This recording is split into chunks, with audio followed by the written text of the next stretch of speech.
What we have here are monthly sales from 4 different employees, and we want to be able to look at some statistics on what the results were. So we're going to use named ranges and see why that can be beneficial. So for example, if I wanted to see what's the average of Alex's monthly sales, I can do that. And if I click here, you'll see that this range is listed here.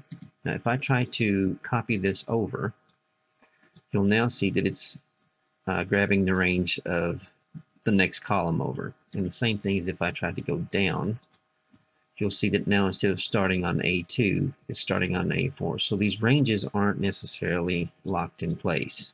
All right, so let's go back here instead and hit F4.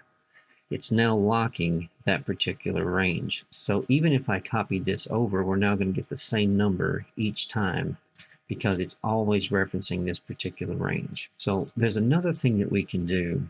And what I'm going to do is I'm going to grab all of this data and I'm going to click up here where it says A3. And I'm just going to call this Alex. And I'm going to hit enter.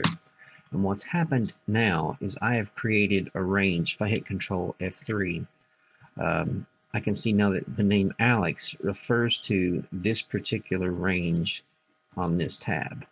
And so what I can do is instead of saying the average of that, if I were to say, and if I just type AL, you'll see here that I now have Alex. So by having it named Alex, this range is now named and locked.